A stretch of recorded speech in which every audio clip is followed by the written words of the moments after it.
Assalamualaikum warahmatullahi wabarakatuh.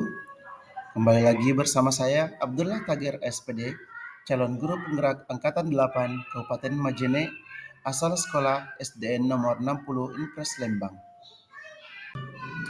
Video berikut ini merupakan kegiatan yang saya laksanakan dalam aksi nyata modul 1.4, yakni budaya positif, dalam rangkaian diseminasi yang telah saya laksanakan mengenai konsep-konsep inti budaya positif yang saya paparkan kepada teman-teman di sekolah saya. Marilah bersama kita ikuti serunya kegiatan diseminasi yang telah saya laksanakan. Selamat menyaksikan.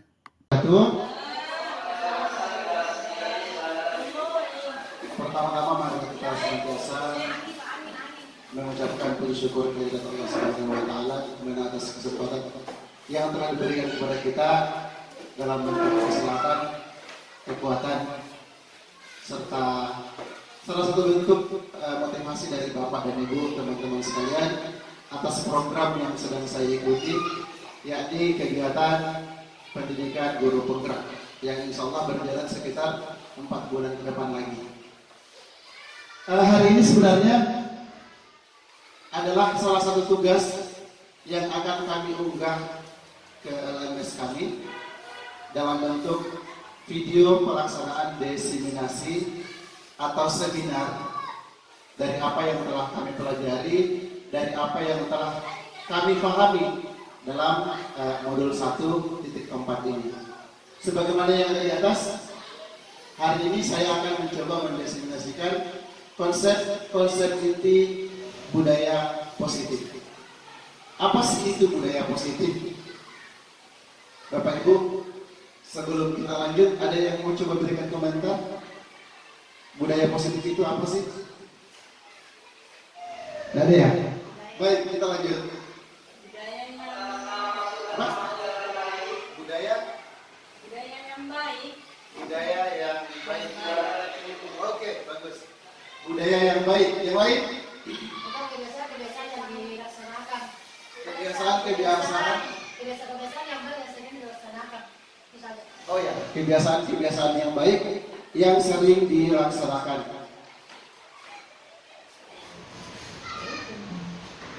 Baik, kita lanjut ya.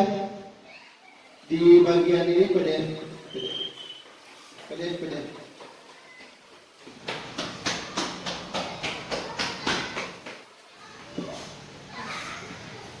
Ya, baik Bapak Ibu. Untuk mengantarkan kita pada materi yang akan kita bahas hari ini, di atas ada beberapa pertanyaan pemantik. Ya, jawabannya hanya setuju atau tidak setuju. Ya, setuju atau tidak setuju, itu saja jawabannya. Yang pertama, hukuman dapat mendisiplinkan anak. Setuju atau tidak? Setuju. Setuju ya? Yang lain? Setuju ya? Setuju? Baik. Setuju tapi ini ada saya pakai duit. Ah ya, setuju tapi ada yang kerja di luar. Yang penting setuju ya. Baik. Oh, Bu Anita tidak setuju.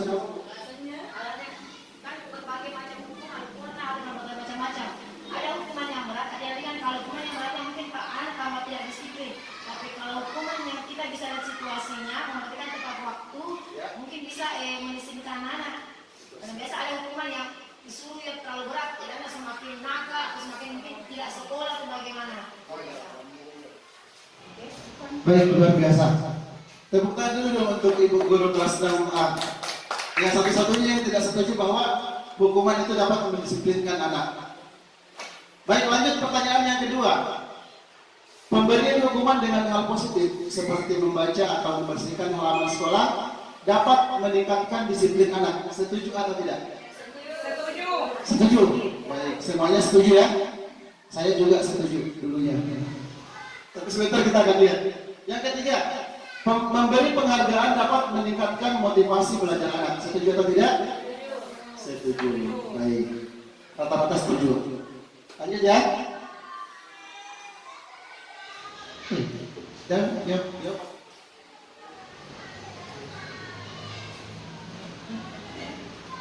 Iya, baik. Sebelum kita lanjut, Bapak Ibu, kita akan bermain dulu seperti biasa di kelas. Biasanya kalau kita belajar, bagus kalau diawali dengan permainan. Nah, silakan coba dibaca dulu di atas. Apa alur permainannya? Anda ada A dan B. Anda dan teman Anda berarti harus berkelompok ya, berpasangan ya. Ya, silakan berpasangan gitu. Ya, berpasangan sih, masing-masing berpasangan. Bu Nia dengan Bu Sawia. Ya. Sobeklah secari kertas, jangan saya nanti saya bagikan ya. Bu Nia. Kalau mau kepala sekolah dengan siapa tidak ada ya? Sendiri. Tidak bisa juga kan harus berdua. Saya akan bagikan kertasnya, tidak usah disobek kertas nanti merusak lagi. Yang saya siapkan. Silakan. Silakan. Iya.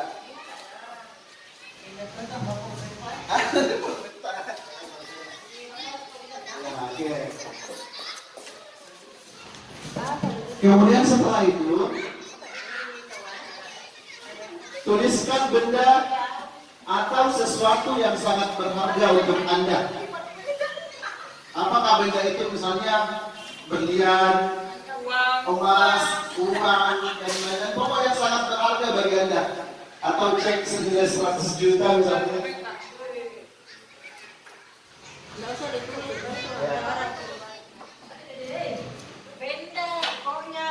Benda apa saja, sesuatu yang berharga,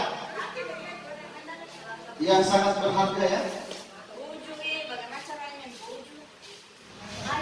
Nah, selanjutnya letakkan di salah satu tangan Anda dan genggam. Kamu nih ya, genggam ya. Pak Ian, ada ya? Oh iya. Bu Haji ada. Genggam. Sudah digenggam? Ya. Dengan segala daya, buatlah sebuah kepalan. Pokok sekuat tenaga tak. Ya. Ya, satu orang yang menggenggam. Ya. Ya, lanjut. Sudah ya? Sudah digenggam ya? Nah, tugas teman Anda yang B, dia akan mencoba sekuat tenaga dengan berbagai cara untuk meminta Anda memberikan benda tersebut. Kira-kira mau dikasih ya kira-kira? Kalau misalnya, ya teman saya minta. Tidak. Ya. Si B, apa yang akan membujuk? Bisa membujuk, mengancam, menghardik, merayu, menyuap, apa saja agar dapat membuka kepala tangan Anda. Silakan dipraktekkan. Ya, silakan dipraktekkan. Ya, silakan. Oh, minta tolong kedua.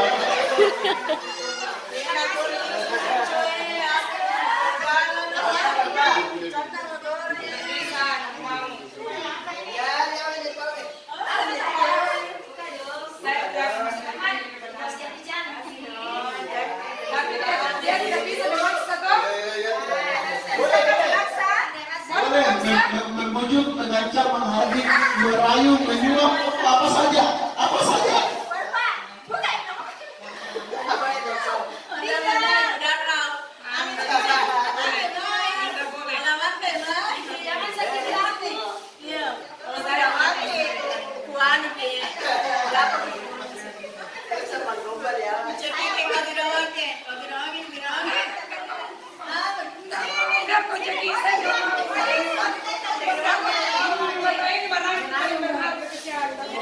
Iya. Sudah? Baik, sudah? Ada yang berhasil membuka?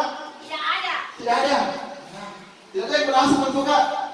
Kenapa tidak dipaksa masukkan man? Dipaksa tapi masukkan kan dipaksa.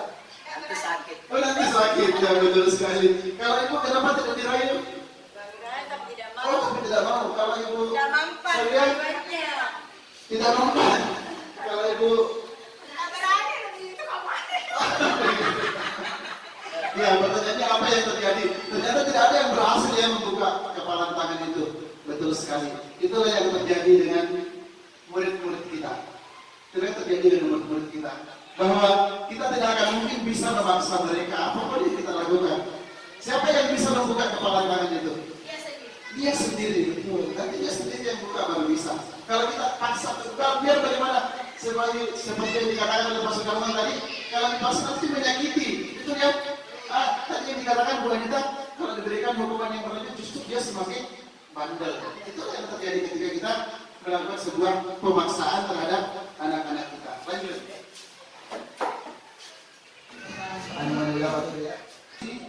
Kontrol. Bahwa selama ini kita menganggap bahwa guru memiliki kontrol terhadap murid. Itu sebenarnya adalah ilusi. Tahu ilusi ya? Ya, sesuatu yang sebenarnya tidak terjadi, hanya dalam angan-angan kita. Ya, itu angan-angan gitu. Bila saya bisa mengontrol murid saya, sebenarnya tidak bisa. Selanjutnya, bahwa kritik dan membuat orang merasa bersalah dapat menguatkan karakter. Nah, tadi ketika kita memberikan hukuman, termasuk saya ya, saya sangat suka memberikan hukuman kepada anak saya. Bahkan ada yang bilang, Pak saya ini dulu, betul itu dulu ya, itu dulu. Tapi sekarang alhamdulillah perlahan-lahan saya sudah mulai saya kurangi, walaupun masih kadang-kadang hilaf untuk memberikan hukuman kepada anak-anak yang melanggar peraturan. Ternyata itu ada sebuah ilusi. Kemudian semua penguatan positif, efektif dan bermanfaat. Tadi kalau kita memberikan hadiah kepada anak, katanya itu bagus ya. Bagus dalam beberapa hal, tapi tidak untuk jangka panjang. Kenapa? Jangan sampai mereka justru melakukan sesuatu karena ingin mendapatkan hadiah.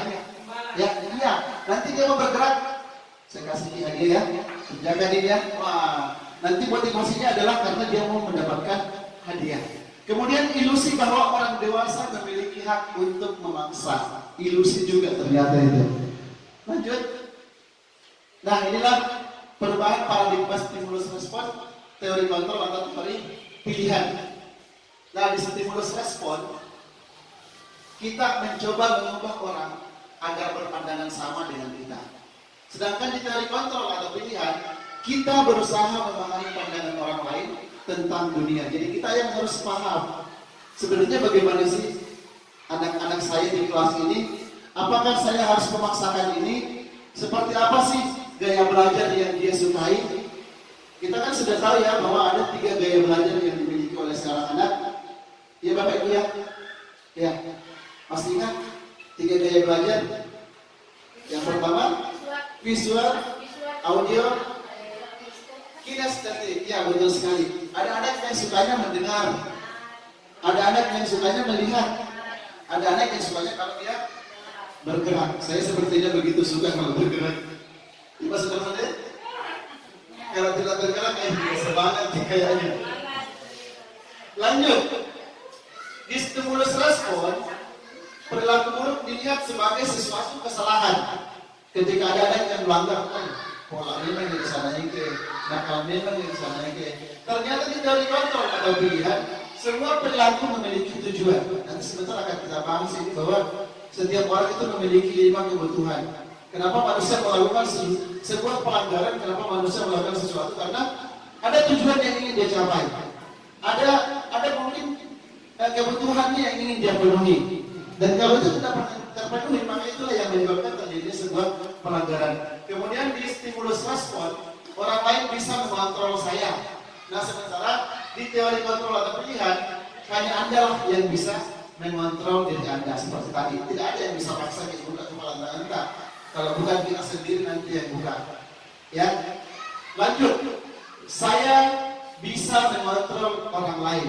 Sementara di teori kontrol pilihan, Anda tidak bisa mengontrol orang lain. Betul ya? Betul ya? Ya. Lanjut, pemaksaan ada pada saat rujukan gagal. Kemudian kolaborasi dan konsensus menciptakan pilihan-pilihan baru. Model berpikir menang kalah. Sementara di teori kontrol pilihan, semuanya menang. Dan model berpikirnya menang-menang, semuanya menang, tidak ada yang kalah. Lanjut. Ini mungkin saya sudah jelaskan karena nanti akan lebih khusus lagi membahas tentang konsep-konsep itu dalam modul ini. Ada pertanyaan, apakah makna disiplin, Bapak Ibu? Selama ini kita mengaitkan disiplin itu adalah sebuah hukuman. Kalau kau melanggar, kau harus dihukum. Kalau kau datang terlambat, kau harus berdiri di sana. kayak yang Pak Abdullah selalu lakukan itu, kalau ada yang terlambat, guys, berdiri di sini sebentar, bersihkan WC, bersihkan kamar mandi. Ternyata dalam teori ini amat bertentangan Bapak Ibu. Ya. Nah, makna disiplin ternyata dia berasal dari bahasa Latin, disiplina, yang artinya belajar, ya. Jadi bukan dihukum, tapi belajar. Nah, ini ada beberapa teori, tapi kalau ini mau dibahas semua, mungkin waktunya tidak akan cukup karena bisa 30 menit lagi. Selanjutnya, sementara ada nilai-nilai kebajikan universal, ya, sifat-sifat positif manusia yang merupakan tujuan yang ingin dicapai oleh setiap individu. Ada di bawah. Saya garis bawahi yang di bagian sini profil pelajar Pancasila yang diusung oleh kurikulum Merdeka. Yang pertama, beriman dan bertakwa kepada Tuhan Yang Maha Esa dengan Allah mulia. Kita semua kayaknya sudah hafal ini. Mandiri, bernalar kritis, berkebinekaan global, bergotong royong dan kreatif. Itulah yang ingin dikembangkan sebenarnya oleh kurikulum Merdeka. Yang selama ini saya secara pribadi sangat menentang adanya itu apa di dalam kurikulum Merdeka, apa di tingkat asesmen. Tapi setelah belajar ini perlahan-lahan saya tersadarkan bahwa ternyata inilah yang ingin dituju oleh kurikulum Merdeka ini. Lanjut. Ya, ini kita masuk motivasi, hukuman, penghargaan, dan restitusi. Apa sih sebenarnya perbedaannya itu? Adakah perbedaan antara hukuman, penghargaan, dan restitusi? Lanjut. Pada materi tentang teori motivasi perilaku manusia, sebenarnya Bapak Ibu ada 3. Ya. Yang pertama, kita kadang membuat sesuatu untuk menghindari ketidaknyamanan atau hukuman. Betul ya? Saya takut terlambat datang ke sekolah karena nanti dimarahi sama ibu kepala sekolah. Saya takut datang terlambat sekolah nanti dimarahi oleh Pak Guru. Ya, itu ternyata adalah motivasi dari luar. Motivasi dari luar atau motivasi eksternal. Kemudian yang kedua, untuk mendapatkan imbalan dari orang lain. Itu ternyata juga masih motivasi eksternal. Bisa jadi dia tidak mau melakukan sesuatu karena tidak diberikan imbalan. Jadi itu adalah motivasi eksternal. Dan yang ketiga adalah untuk menghargai diri sendiri. Inilah yang sebenarnya bagus untuk kita terapkan baik bagi diri sendiri maupun untuk anak-anak kita di kelas dan pada umumnya di sekolah. 3 motivasi perilaku manusia. Lanjut. Nah, ini fotonya bapak saya ya, Pak Ki Hajar Dewantara. Ya, beliau mengatakan bahwa merdeka itu artinya tidak hanya terlepas dari perintah, akan tetapi juga cakap untuk memerintah diri sendiri. Lanjut. Nah, tadi penghargaan ternyata bisa menghukum ya. Saya juga baru tahu tentang ini. Nanti ikut pendidikan guru penggerak baru saya tahu. Oh, ternyata penghargaan juga termasuk hukuman. Waduh, bahaya. Ternyata ini yang selalu dilakukan di kelas. Sedikit-sedikit kasih uang, kalau bisa dijawab, kasih pensil kalau bisa menjawab. Ternyata itu adalah sesuatu yang kurang tepat untuk kita lakukan ya. Meskipun dulu di kampus kita diajarkan bahwa ketika ada anak yang bisa menjawab, berikan dia hadiah walaupun sebuah permen.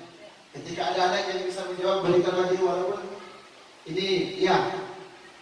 Itu dalam hal-hal bisa sebenarnya, tapi tidak untuk selalu memberikan hadiah kepada anak-anak kita yang ada waktu tertentu. Nah, apa sih bahayanya kalau kita selalu memberikan penghargaan, memberikan hal-hal yang seperti itu kepada anak kita? Yang pertama, pengaruh jangka pendek dan jangka panjang. Anak-anak kita akan jadi ketergantungan nantinya. Oh iya, belajar kemarin supaya nanti besok dapatkan lagi hadiah. Pas tidak ada hadiah, misalnya gantian guru kelasnya, tidak ada dia hadiahnya, bisa cuma belajar dan tidak ada dia hadiahnya. Ya misalnya seperti itu. Kemudian penghargaan itu sebenarnya menghukum. Saya contohkan seperti ini. Seorang anak yang duduk di kelas 1, Bu Nia misalnya dengan Bu Irma, ada sesuatu di kelas 1. Dia sudah bisa mulai menggabungkan antara huruf dengan huruf dan mulai bisa membaca. Alangkah bahagianya anak itu ya pada saat itu. Wah, dia pasti sangat bahagia. Alhamdulillah saya sudah bisa ternyata menggabungkan huruf dengan huruf. Sebenarnya pada saat itu sudah mendapatkan hadiah yang sangat besar. Namun ketika kita memberikan hadiah kepada anak itu, ketika dia sudah menikmati hadiahnya, justru nanti motivasinya akan dari luar lagi kembali, bukan dari dalam ya. Iya, jadi motivasi internal yang harus kita kedepankan. Selanjutnya, penghargaan mengurangi ketepatan. Ya, ini kadang terjadi. Kemudian penghargaan tidak efektif dan penghargaan merusak hubungan. Bapak Ibu juga pasti pernah merasakan. Seperti yang saya rasakan di kelas, kalau ada sesuatu yang dikasih hadiah, sudah kasih dia hadiah itu sama di jawaban itu misalnya, atau dia contek ke saya di misalnya kan. Jadi penghargaan itu bisa merusak hubungan. Pernah terjadi di kelas saya ini, dua anak berkelahi gara-gara itu. Masa begitu Pak? Iya mungkin. Nah contek jawabanku, akhirnya terjadi penghargaan itu bahwa dia merusak hubungan. Ya, lanjut. Dihukum oleh penghargaan. Ternyata penghargaan itu dapat menurunkan kualitas, mematikan kreativitas, dan mengurangi motivasi dari dalam atau motivasi intrinsik. Lanjut. Nah, inilah bentuk program kebajikan atau apresiasi yang bagusnya kita berikan kepada anak kita. Yang pertama, berikan pengakuan secara khusus, beri pengakuan secara pribadi, beri pengakuan kepada semua murid. Ya, seperti ini yang pernah dilakukan oleh Ibu Guru kelas 6B waktu penamatan kemarin, karena saya bilang cukup yang berprestasi saja yang dikasih sertifikat. Tapi oleh beliau kata, jangan berikan karena mereka semua punya kelebihannya masing-masing. Nah, saya belajar dari situ Ibu, betul sekali ternyata. Saya baru dapat ilmunya. Mungkin Ibu sudah dapat lebih dahulu dari saya, tapi saya baru tahu ternyata bahwa kita harus memberikan pengakuan kepada semua murid secara bergantian. Kemudian berikan pengakuan secara konsisten. Kemudian fokus pada proses, bukan hanya hasil. Nanti tinggi nilainya baru dibilang pintar itu anakku. Tidak, pada prosesnya seperti apa. Baik, lanjut.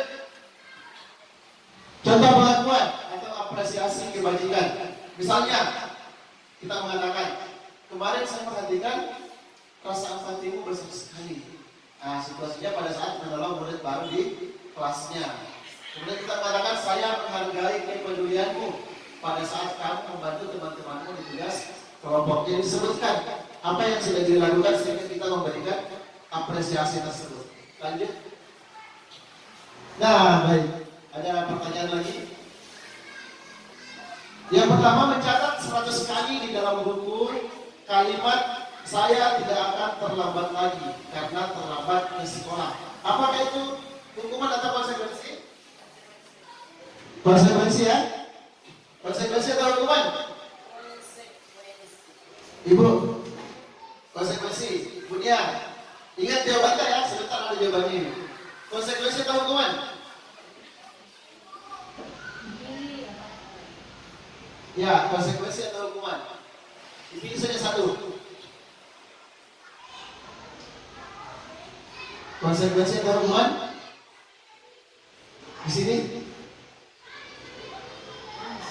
Hukuman ya? Hukuman, baik, hukuman. Lari mengelilingi lapangan basket 2 kali karena terlambat hadir di sekolah. Hukuman. Murid diminta untuk push up 15 kali karena tidak menggunakan masker di sekolah. Hukuman. Menggantikan kertas tugas teman yang telah dicoret-coret. Konsekuensi. Membersihkan tumpahan air di meja tulis karena tersenggol pada saat belajar. Konsekuensi. Murid disuruh untuk tidak mengenakan sepatu sehari di sekolah karena tidak mengenakan sepatu hitam. Hukuman. Lari mengelilingi lapangan basket 2 kali karena terlambat 10 menit untuk pelajaran PJK. Hukuman. Hukuman ya? Baik. Jawabannya adalah iya, yang pertama betul. Hanya beberapa orang, hanya beberapa yang salah, cuma ini kayaknya salah di. Ini yang salah. Kenapa di sini konsekuensi? Kenapa bukan hukuman ya? Karena betul pada saat dia pelajaran PJK kalau di atas, ya. Ya, kalau yang di atas tadi apa? Ini push up. Ya, ini memang hukuman ya. Ya, tapi kalau itu dia adalah konsekuensi karena dia sedang belajar mata pelajaran PJK. Oke, lanjut. Sampai berapa nih Bapak? Ya, inilah perbedaan antara hukuman dan konsekuensi. Hukuman sesuatu yang menyakitkan harus terjadi. Mistas di kelasnya Pak Abdullah itu sudah patah-patah. Sesuatu harus terjadi kalau konsekuensi, tapi tidak menyakitkan. Ya, inilah perbedaannya antara hukuman dan konsekuensi ya. Baik, lanjut karena masih banyak ini. Waktunya sudah 25 menit. Kemudian ada pilihan. Inilah tadi teori pilihan ya. Namanya adalah restitusi. Ada mungkin yang lihat saya kemarin di kantor dengan di perpustakaan mempraktekkan tentang restitusi itu. Sebenarnya restitusi itu adalah pilihan, bukan hukuman, bukan juga konsekuensi, tapi restitusi. Kita tidak memberikan lagi hukuman kepada anak-anak, tapi lebih kepada menciptakan kondisi bagi murid untuk memperbaiki kesalahan mereka sehingga mereka bisa kembali pada kelompok mereka dengan karakter yang lebih kuat. Ini teori menurut Gosen ya, bukan Pak Abdullah yang benar, tapi si Gosen ini. Lanjut. Nah, inilah perbedaan antara hukuman, konsekuensi, dan restitusi. Nah, kalau hukuman dengan konsekuensi, kalau hukuman itu dia termasuk identitas gagal. Kalau dihukum ada mata, tetap dia dalam kondisi gagalnya. Karena seseorang yang melakukan pelanggaran adalah orang yang berada pada identitas gagal. Jadi ketika dihukum lagi, Abdullah menghukum terus anakmu, itu dia tetap dalam identitas gagalnya. Sementara kalau kita berikan konsekuensi atau restitusi yang paling idealnya, itu akan merubah identitas gagal menjadi identitas sukses. Ya, mungkin saya sudah sampaikan ini terlalu panjang. Lanjut. Ciri-ciri restitusi. Yang pertama, bukan untuk menebus kesalahan, namun untuk belajar dari kesalahan. Ya, setiap manusia kan pasti pernah berbuat kesalahan. Tidak ada manusia yang tidak pernah bersalah ya.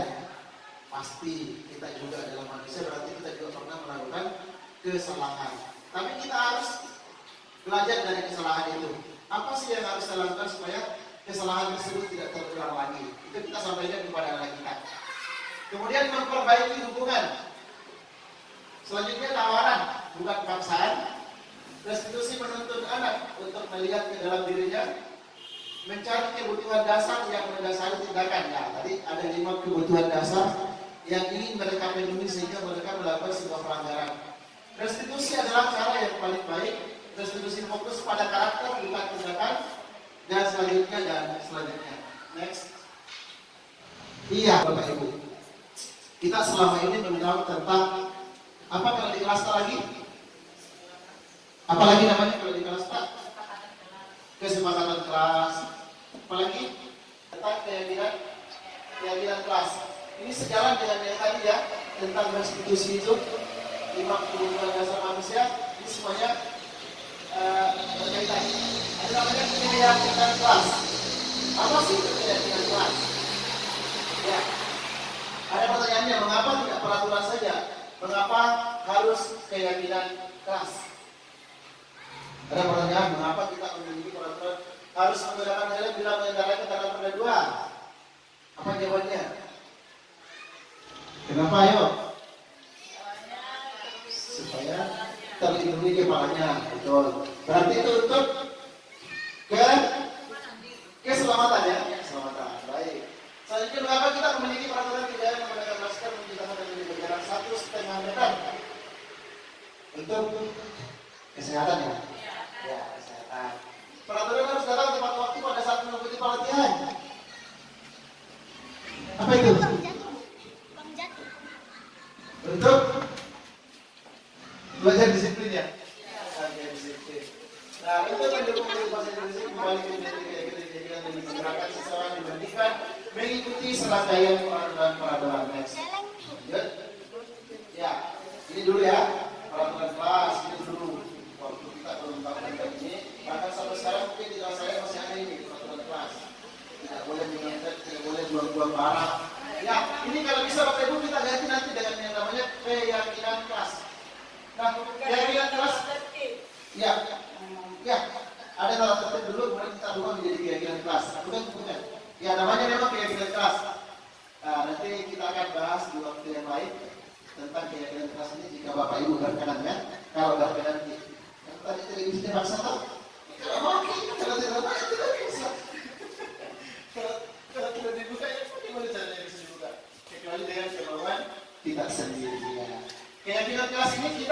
membuatnya bersama dengan teman-teman guru, kepala sekolah, dan peserta didik kita.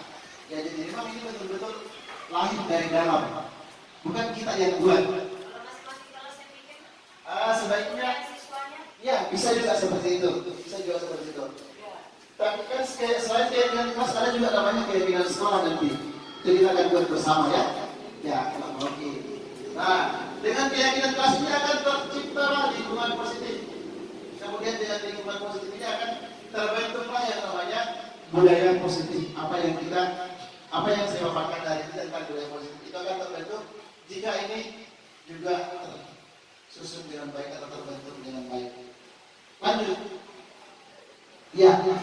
Kira-kira menurut Bapak Ibu yang mana yang merupakan keyakinan kelas? Ayo. Bapak Ibu, apakah yang ini? Oh, segini ya? Atau yang di sini yang mana? Yang ini ada gambar-gambarnya.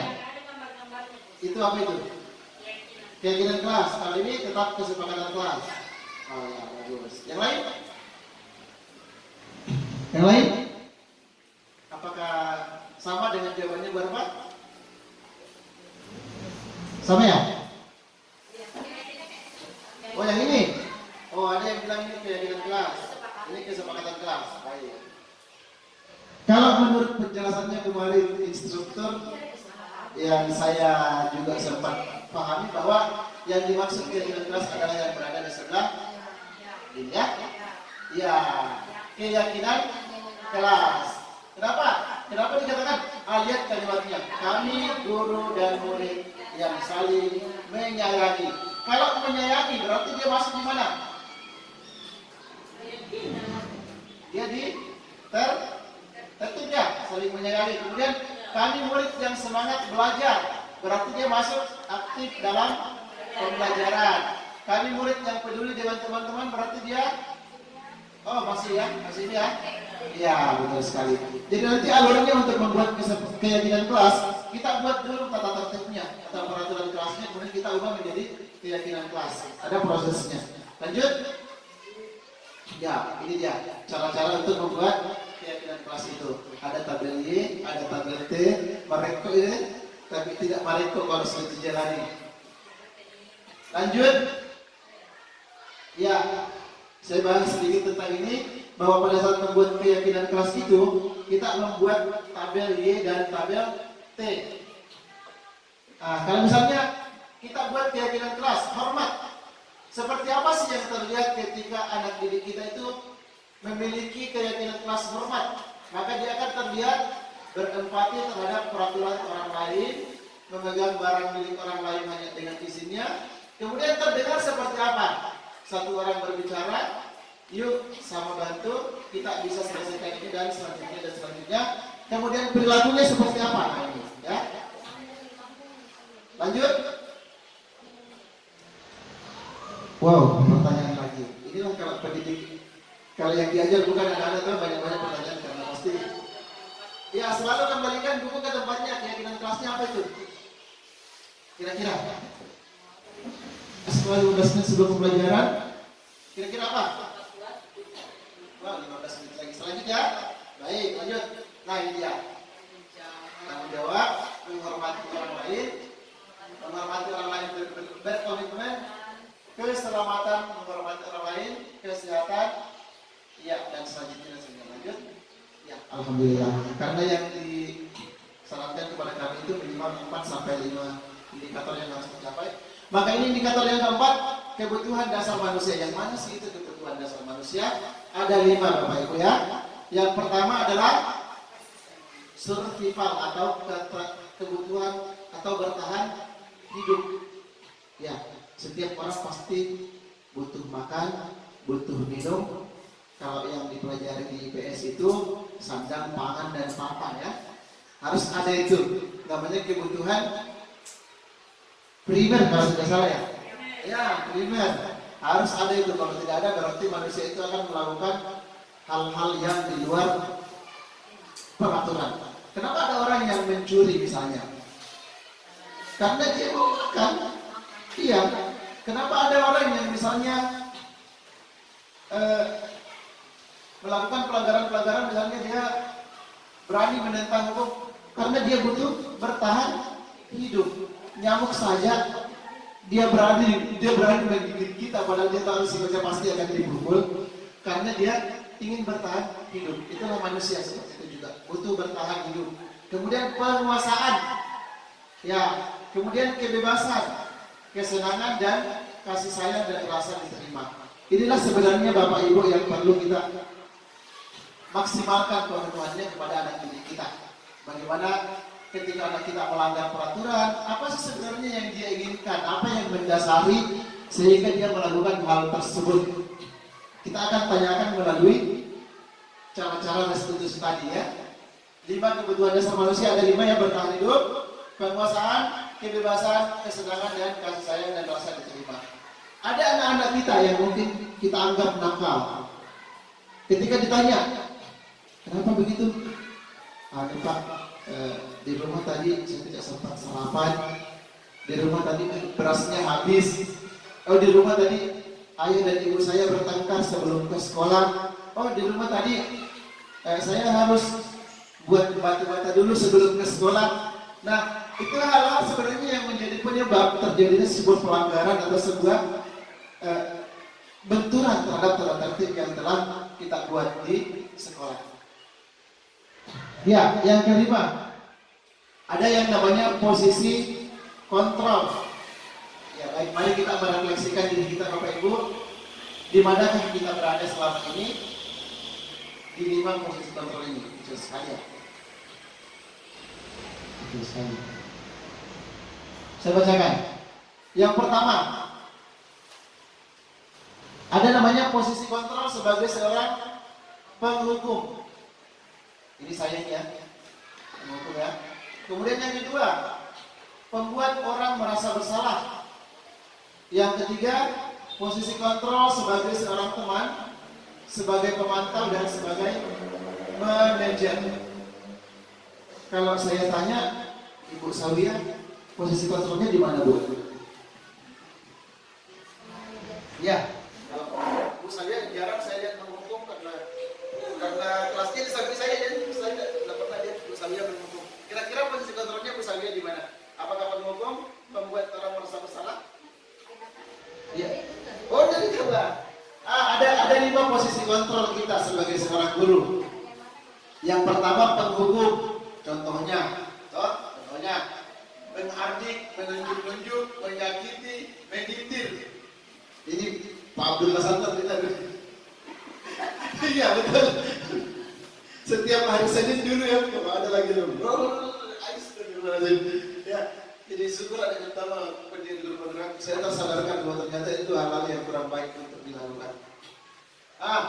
Ketika misalnya gurunya berkata, kalau kamu tidak melakukannya, awas ya. Boleh, Pak. Awas ya kalau kamu tidak melakukannya. Ya kira-kira Mas Alia posisi kontrolnya di mana? Karena tidak pernah bisa jadi menghukum. Mengaku ya Bu Sawia, karena saya tidak pernah lihat Bu Sawia menghukum siswanya walaupun lari dalam kelas, tidak pernah. Ya, kira-kira di mana posisinya? Ketika dia membuat kesalahan banget, itu dia yang bisa menjadikan saya pandang. Karena saya agak memperingatkan, jangan begini. Oh, memperingatkan berarti ada pada, ya mungkin posisi kedua ya, membuat orang merasa bersalah kira-kira. Ya, kalau kalimatnya berceramah dan mengatakan seharusnya, atau misalnya dia mengatakan ibu kecewa. Kita biasa bilang begitu ya, saya kecewa sama saya sudah mengajar dari pagi sampai siang, tapi kamu masih tetap saja tidak bisa paham dengan pelajaran. Itu membuat anak merasa bersalah. Kalau Bu Nia di posisi kontrol mana Bu Nia? Ada pun penghukum sama. Kalau Ibu apa?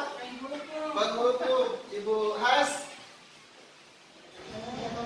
di posisi penghukum, membuat orang merasa bersalah, teman, pemantau, atau manajer? Itu santai nih kan? Oh ya baik. Jadi ada 5 posisi kontrol ya? 5. Ya kira-kira yang mana? Kalau Pak Sukarman? Penghukum juga. Ibu Irma? dua-duanya, penghukum dengan membuat merasa bersalah. Tergantung pelanggarannya. Betul. Kalau mau Ibu Anita, penghukum juga. Manajer. Inilah posisi ideal ya, posisi ideal sebagai tidak ada, yang ada cuma sampai di manajer. Bu Anita di mana posisi tak kira-kira? Penghukum dengan membuat orang merasa bersalah. Saya juga begitu. Ya, beberapa kali pertemuan dengan fasilitator dan instruktur, saya selalu mengatakan bahwa saya berada di posisi ini, Pak. Saya berada di posisi ini. Kenapa? Karena saya mengatakan bahwa siswa itu akan belajar dengan maksimal ketika dia tenang dan duduk diam dalam kelasnya. Tidak ada siswa yang ribut baru saya bilang belajar. Kalau ada yang lari-lari, awas. Jadi saya selalu mengatakan bahwa saya ada di posisi penghukum, namun saya perlahan lagi yang berubah untuk menjadi minimal, kalau saya tidak bisa di posisi manajer, minimal lagi posisi sebagai pemantau. Perlahan-lahan memang tidak mudah untuk merubah sebuah kebiasaan, ya. Apa yang kita yakini dalam genggaman tangan kita itu akan bisa terbuka ketika kita yang ingin merubahnya. Tapi kalau belum bisa, tidak akan bisa.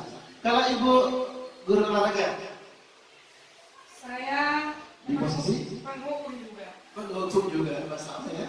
Ternyata kita satu visi. Ya, baik, saya jelaskan. Ini saya belum bisa mengomentar. Ya. Setelah saya mendengarkan itu, Ya. yang kata bersalah, Penghukum juga, baik. Jadi kita semua sama ya, penghukum kecuali Ibu Sawiyah. Kecuali Ibu Sawiyah. Baik, kita lanjut ke slide berikutnya. Nah, ini dia, ya. Saya kecewa sekali dengan kamu.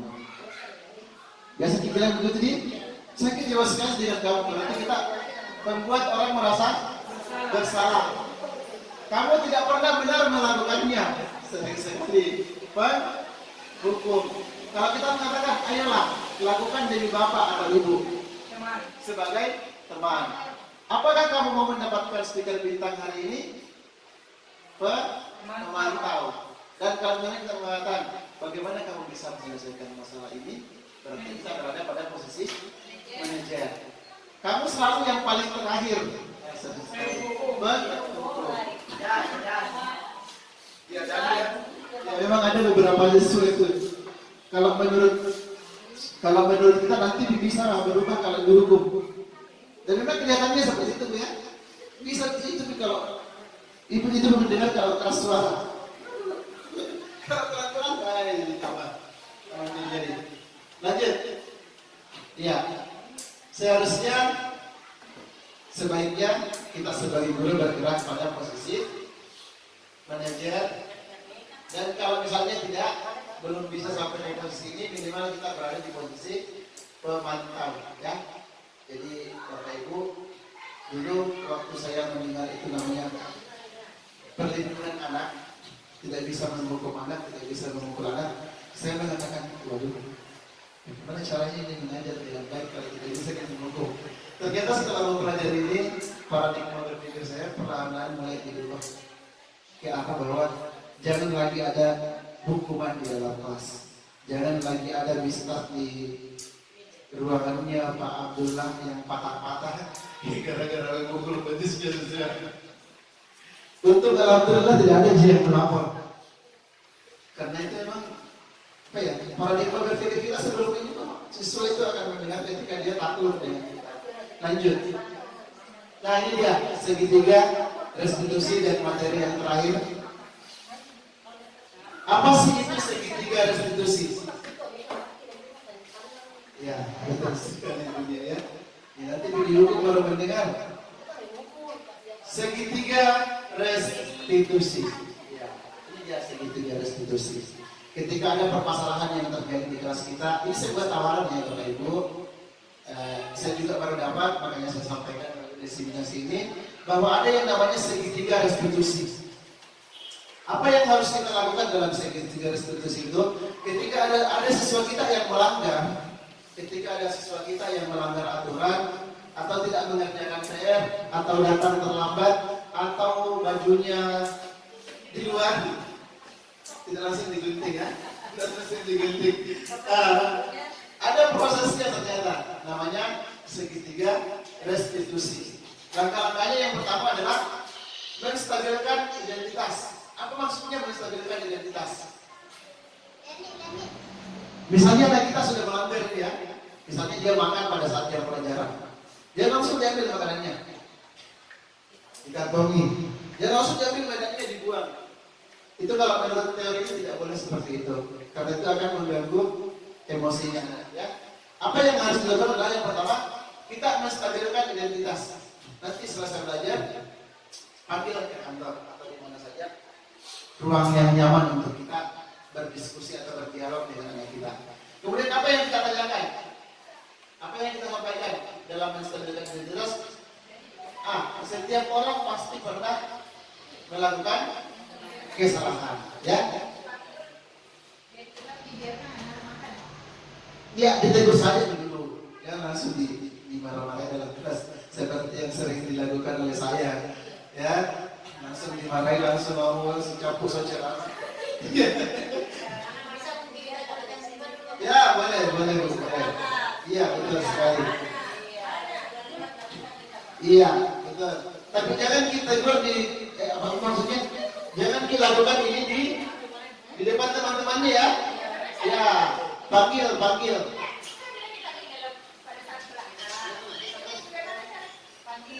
Ya, sudah benar kita. Ya, nanti sebentar baru dipanggil sendiri ya.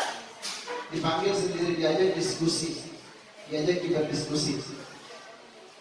Nah, ini pertanyaan-pertanyaan yang bisa kita ajukan pada tahap menstabilkan identitas. Setiap orang pasti pernah melakukan kesalahan, kan langsung terbangun tuh. Jadi mungkin dia pertama kata tidak apa-apa ya. Ternyata gugur juga pernah melakukan kesalahan. Kamu bukan satu-satunya yang pernah melakukan kesalahan ini. Artinya kita mengubah identitas anak dari gagal menjadi sukses seperti yang tadi sudah dijelaskan di awal. Setelah itu apa yang kita lakukan? Validasi tindakan yang salah. Salah tulis ini. Validasi tindakan yang salah. Apa yang kita lakukan ketika kita melakukan validasi tindakan yang salah? Kita menyampaikan misalnya, kamu tentu punya alasan mengapa melakukan itu. Kita tanyakan apa alasannya. Kalau kemarin yang saya praktekkan, kenapa kok makan dalam kelas? Jawabannya kira-kira mungkin bervariasi. Karena lapar. Nah, sebenarnya mengatakan saya lapar. Kenapa lapar? Kenapa tidak saya lapar tadi pagi? Terlambat bangun misalnya. Lanjut lagi pokok kita gali di situ. Kita gali alasannya apa sih sebenarnya sehingga kamu lakukan ini. Sesuai dengan yang tadi 5 kebutuhan dasar manusia. Ya, jadi setiap orang pasti melakukan sesuatu itu karena ada alasannya. Nah, kemudian kita tanyakan, adakah cara yang lebih efektif untuk mendapatkan apa yang kamu butuhkan? Misalnya dia bilang lapar, oke lah lapar. Boleh tidak?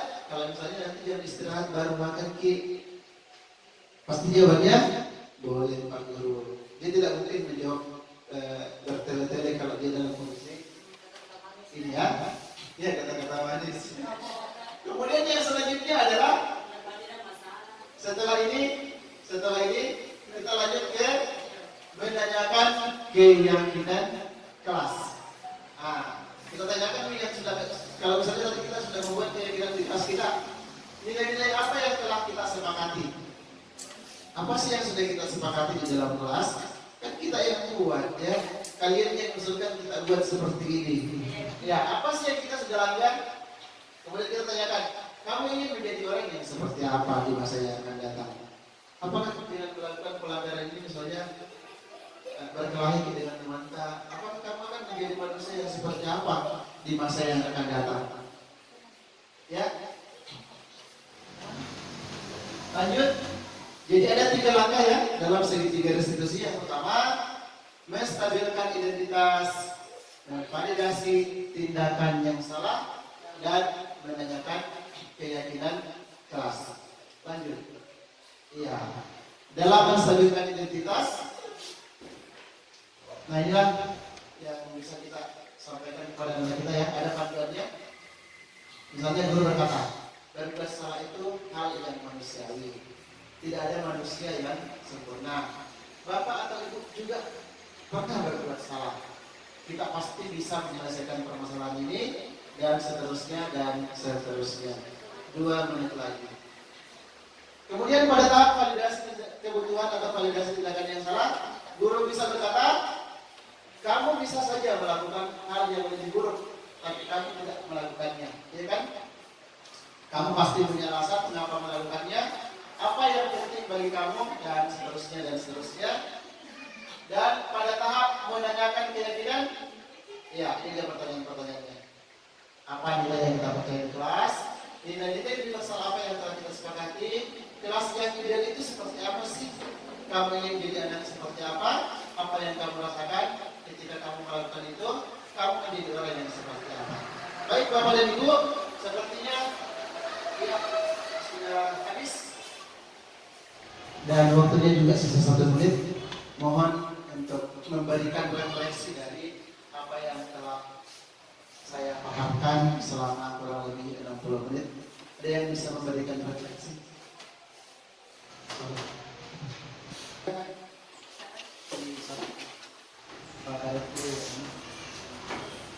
Ya silakan. Ya ini pertanyaan teman-teman. Hal baru apa yang mengubah paradigma saya yang saya dapatkan? Perasaan apa yang muncul selama mengikuti sesi ini? Peran kamu seperti apakah yang saya telah lakukan selama mengikuti modul ini? Saya akan menjadi amanah seperti apa? Ya, tadi guru di kompetisi kontrol itu ya, yang dimaksud ya. Tadi sebagai pendukung, berdosa bersalah, kemudian sebagai teman, pemantau dan manajer yang didukung. Silakan ya mau memberikan waktunya mungkin paling lama 2 menit lah ya, 2 menit. Terima kasih atas kesempatan yang diberikan kepada saya. Yang saya mau refleksi yang poin kedua, perasaan apa yang muncul selama mengikuti sesi ini, khususnya mengenai makna disiplin dan motivasi intrinsik. Perasaannya belum, saya kan baru sebentar sekali kita mendapatkan materi tadi. Kayaknya belum semuanya masuk dalam akal saya. Bagaimana caranya mendisiplinkan anak-anak? Karena misalnya saya saja sempat Senin, kalau ada siswa yang terlambat, selalu saya kasih di situ duduk, berdiri, baru saya kasih hukum. Kira-kira apakah tindakan saya ini betul apa tidak? Karena ketika kita selalu biar terlambat terus, akan kebiasaan sampai ke belakangnya. Karena saya lihat jujur Pak Abdul kayaknya sudah tidak pernah memberikan hukuman kamar Senin. Dulu kita sering sama. Pengalaman saya lihat mana Pak Abdul yang kasih matanya ada nih. Sudah berubah. Tapi kalau tidak diberikan hukuman pada saat itu, mau apa ke depannya nanti terlambat terus. Karena ada siswa kita yang selalu dan sering terlambat pada saat upacara. Kira-kira bagaimana tanggapannya teman-teman? Apa yang perlu dilakukan ketika hari Senin ini? Apakah anak masuk saja di barisan atau tetap diberikan barisan yang lain atau diberikan pengarahan atau bagaimana baiknya supaya anak kita ini mungkin berkurang yang sudah tidak terlambat, yang terlambat tidak terlambat lagi. Sekian dan terima kasih. Ya, silakan Bu. Terima kasih atas kesempatan yang diberikan kepada saya. Yang pertama-tama saya akan menjawab atau menanggapi saran yang diminta oleh Ibu Guru kelas 6 bahwa hal apa yang perlu dilakukan untuk anak-anak yang terlambat. Kalau menurut saya tetap dia dalam barisan tersendiri, karena kalau dia dibiarkan masuk dalam barisan umum, dia akan mengganggu jalannya upacara. Itu jadi meskipun bukan berupa hukuman, tapi ini anak yang terlambat tetap dia dalam barisan tersendiri. Dia tidak boleh, apalagi kalau bendera sementara naik, tidak boleh sengaja mau masuk dalam barisan. Gitu jadi walaupun mungkin kita bisa beri pemahaman bahwa ini bukan hukuman, tapi kalau bisa kamu jangan terlambat lagi karena tidak bisa kamu mengikuti jalannya upacara apabila terlambat. Jadi ini anak tidak menangkap ini apa yang diberikan sebagai hukuman, tapi bahkan menjadi motivasi baginya untuk lebih cepat ke sekolah. Itu pendapat saya. Kemudian saya akan refleksi nomor 4. saya akan menjadi among yang seperti apa setelah mengikuti modul ini. Jadi setelah mengikuti kegiatan tadi, karena tadinya posisi saya adalah sebagai guru penghukum. Jadi insya Allah ke depannya ini saya akan menjadi among yang paling tidak manajer atau seperti teman. Karena ternyata posisi penghukum itu bisa saja membuat anak menjadi merasa bersalah, dan mungkin bukannya dia menjadikan motivasi, tapi dia akan merasa putus asa. Jadi insya Allah ke depan saya akan menjadi amok yang paling tidak bisa menjadi teman dan manajer. Terima kasih. Iya, sama-sama luar biasa. Mungkin satu orang lagi. Pas sekarang apa? Ya.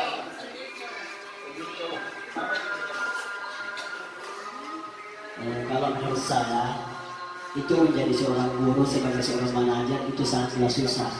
Rata-rata saya lihat sekarang ini kita itu guru sebagai guru penghukum saja. Jadi kedepannya kita usahakan jadi seorang manajer saya begitu. Wah, luar biasa. Yang penting kita punya keinginan untuk berubah ya kan ini. Walaupun sebenarnya masih banyak yang kurang ya, belum sempurna apa yang saya sampaikan. Seiring terbatasnya kualitas dari keilmuan saya, tapi apa yang saya sampaikan ini yang insya Allah mudah-mudahan dapat mewakili hal-hal yang ada dalam modul ini. Baik Bapak dan Ibu, mungkin itu saja.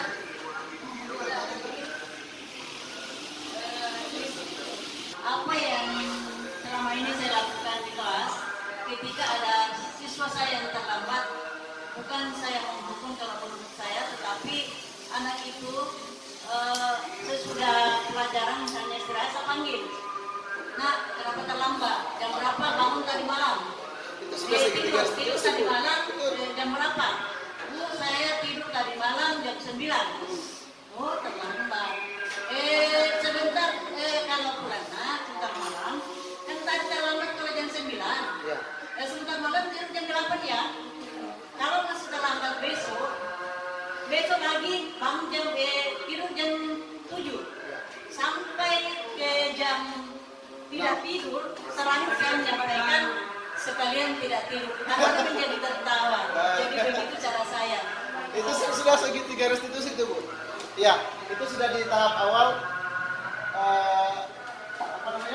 menstabilkan identitas. Ya, itu langkah-langkah segitiga restitusi. Sisa dilanjutkan ke tahap selanjutnya ya. Tapi karena kita belum punya keyakinan keras. Ya, mudah-mudahan kalau Bapak Ibu berkenan kita nanti akan buat bersama-sama. Sama-sama belajar ya, membuat seperti apa sih itu keyakinan keras. Ya, karena saya juga masih proses belajar kan. Mungkin mohon sedikit penguatan dari Ibu Kepala Sekolah. Sedikit penyampaian dari Ibu Kepala Sekolah. Terima kasih Pak Guru yang diberikan saya untuk memberikan penjelasan dalam kegiatan ini. Selama ini sudah berapa kali pertemuan selama Pak Guru? Ya, 3 kali Bu. 3 kali. Jadi ini saya mau bertanya, apakah ibu-ibu ya, selama Pak Guru mengadakan sosialisasi atau apa namanya seperti ini, Diseminasi. apakah ibu yang ada di 65 ini sudah ada yang bisa dipelajari Pak Hamid, yang dipetik apa yang disampaikan oleh teman kita dan guru penggerak? Ada Bu. Banyak itu tidak dapat. Banyak. Apakah ini selanjutnya untuk selanjutnya ke depan? Apakah karena semua sudah menjawab dapat? Apakah bisa lagi beberapa kali pertemuan sudah selesai? 4 kali lagi Bu. 4 kali. Ya, setiap bulan. Satu. Anda juga Bu. Setiap 1 bulan 1 kali Bu. 1 bulan 1 kali. Lagi 4 kali. Bu siap semua ya untuk memberi komentar ya apa yang disampaikan lagi nanti oleh teman kita guru penggerak.